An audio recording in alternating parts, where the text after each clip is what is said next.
Emmanuel Wamala akulembeddemu okuyimba misa ku Kereziya ya St Agnes Church Kibuye Makindi mu kujjukira omugenzi Francis Xavier Muwonge olw'ebirungi bye yakolera ekereziya eno. Wano wategeereza nga bwe kimwewuunyisa okulaba nga abantu basaanyaawo obutonde bw'ensi ng'abalala batunula butunuzi ne beerabira nti ekibwa kya Uganda kiri mu kukuuma butonde.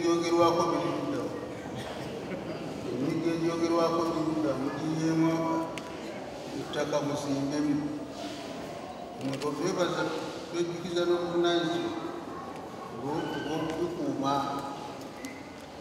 omukama namwe. Kardinali Wamala era ategeezezza nti mwewuunyisa okusanga abantu ng'eddembe lyabwe lirinnyirirwa so nga ssemateeka saako obuwaayiro bw'ensi yonna buziyiza okulinnyiririra eddembe ly'abalala. Wano awadde ekyokulabirako eky'abantu abagenda ne bawaŋŋanguka olw'okulinnyirira eddembe lyabwe.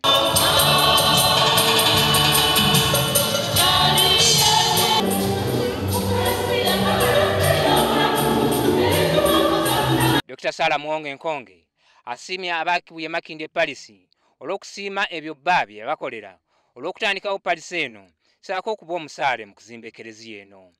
Ategeeza nga bw'agenda okugenda mu maaso n'ebyo bba bye yali akolera ekisomesa kino. Mwami omulungi gwe nsobodde okulaba nti gy'ava ate nange gye ŋŋenda okwesimbira 2016 ŋŋenda kukulaakulanya ekitundu mwazaalibwa. Abafamire ya Francis Xavier Muwonge baguze entebe zinaawandiikibwako amannya ga Kardinali Emmanuel Wamala mu kereziya eno era n'abantu abalala nabo ne basonda ssente.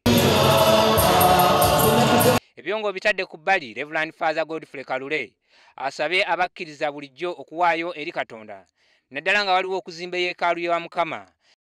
N'agamba nti mwewuunyisa okusanga abakkiriza abamu basula mu maka agatemya kyokka ng'enju ya Mukama mwe basinziza tesanyusa. Abantu akalulu bakajjumbidde nnyo n'olwekyo ennaku z'omwezi nga 28 June His Grace Dr. Cyprian Kristo Lwanga ajja kubazze wano ng'azze okutuuza bwana mukulu waffe omwagalwa ennyo Reverend. Bano mu kutema entonto ez'okwagaliza abantu okuwaayo babateerawo akalulu ng'era anaasinga okuwaayo ensimbi z'okuzimba ekereziya waakuwangula emmotoka. Ndi Aginuso Ntale ku lwa WBS TV.